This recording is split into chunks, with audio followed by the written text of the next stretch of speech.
The Clown and the Starry Lake. In a world nestled far beyond the stars and moon, where dreams are born and wishes float on gentle winds, there was a small village called Lanastra. This village was unique, for its sky was never dark. Even at night, the heavens sparkled with countless stars, painting the sky in silver and blue hues, with a large, glowing lake that mirrored the celestial wonders above. In this village lived a quiet clown named Pimble. He wasn't like the usual clowns who wore bright colors and made loud noises at circuses. Pimble was a gentle soul, dressed in soft pastel shades, with a face painted white and delicate tears under his eyes. His purpose wasn't to make people laugh loudly, but to bring peace and quiet joy to those who needed rest. Each night, Pimble would take his silent walk to the Starry Lake, a hidden place just beyond the trees. This lake, unlike any other, was a magical space where the stars seemed to fall gently into the water, only to rise again into the night sky. It was said that anyone who sat by the lake would feel the weight of the day melt away, leaving only tranquility in their heart. One evening, after a particularly long day filled with whispers of worry and uncertainty from the villagers, Pimble felt the need to visit the Starry Lake more than usual. The stars shimmered softly, and a cool breeze wove through the trees, rustling the leaves like a lullaby. He carried with him his usual satchel, filled with small trinkets that people had given him over the years, small tokens of gratitude for the calm he brought them. As he arrived at the lake, Pimble sat down at his favorite spot beneath a large, ancient tree that had stood by the lake for as long as anyone could remember. Its branches stretched out over the water, creating a canopy of leaves that gently swayed with the breeze, casting dappled shadows on the ground. Pimble reached into his satchel and pulled out a small, delicate music box.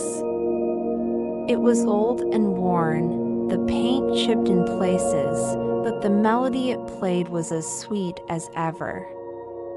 He turned the small key and let the soft, tinkling tune fill the air. It was a song of peace, a lullaby passed down through generations, meant to soothe tired minds and calm restless hearts. As the melody floated across the lake, the stars above seemed to twinkle in time with the music, their reflections dancing on the surface of the water. Pimble closed his eyes, letting the music wash over him, feeling the stillness of the night settle into his bones. He wasn't alone for long, however. Soon, the soft rustling of footsteps approached, and a small figure appeared from the shadows of the trees. It was a young girl, no more than 7 or 8 years old, with wide eyes filled with wonder and curiosity. She had heard the music from her home in the village and had followed the sound all the way to the lake. "Is that your music?" she asked, her voice barely above a whisper, as if afraid to disturb the peacefulness of the moment.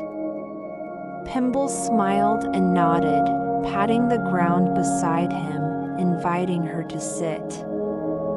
The girl hesitated for a moment, but then she sat down beside him, her eyes never leaving the shimmering surface of the lake. "It's so beautiful," she said, her voice filled with awe. "The stars, they're so close here." Pimble nodded again, his smile gentle and understanding. The Starry Lake had that effect on people. It made everything feel closer, more connected. The girl was quiet for a while, simply watching the stars twinkle and dance on the water. Then, after a few minutes, she spoke again. "Do you come here every night?" she asked, her voice soft. Pimble shook his head, gesturing toward the village. He came when the village needed him, when the worries of the day became too much for its people to bear. The girl was silent for a moment, her eyes thoughtful as she watched the stars. "I couldn't sleep," she admitted after a while. "I kept thinking about things, and I heard your music." Pimble turned to her, his eyes kind and patient. He knew what it was like to be kept awake by thoughts that wouldn't quiet down, by worries that seemed bigger in the silence of the night. He reached into his satchel again and pulled out a small, soft cloth doll. It was simple, made of patchwork fabric, but its face was kind and welcoming, with a small smile stitched across its lips. He handed the doll to the girl, and her eyes lit up with surprise and delight. "For me?" she asked, and Pimble nodded, his smile growing. The girl hugged the doll close, her face softening as she did. For the first time that night, she looked truly relaxed, as if the weight of her thoughts had finally lifted. She leaned against Pimble, her eyes growing heavy as the soft melody of the music box continued to play. As the girl began to drift off to sleep, Pimble turned his gaze back to the lake.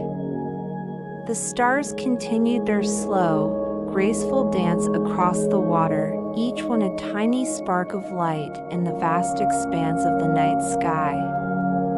The lake, as always, was still and peaceful, a mirror to the heavens above. The night deepened, and the breeze grew softer, as if the world itself was preparing for rest.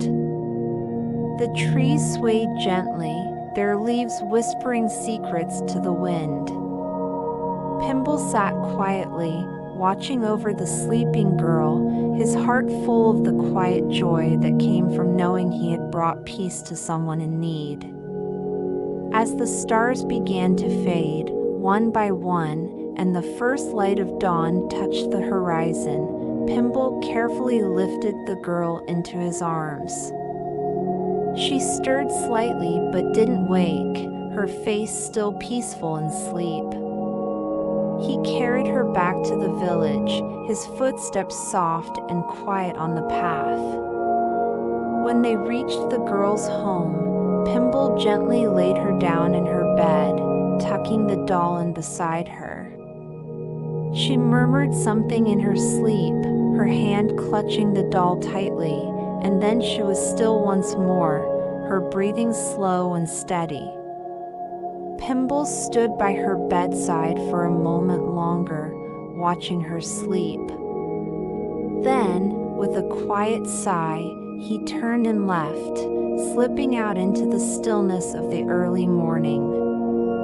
The village was quiet now, the stars fading from the sky as the sun slowly rose.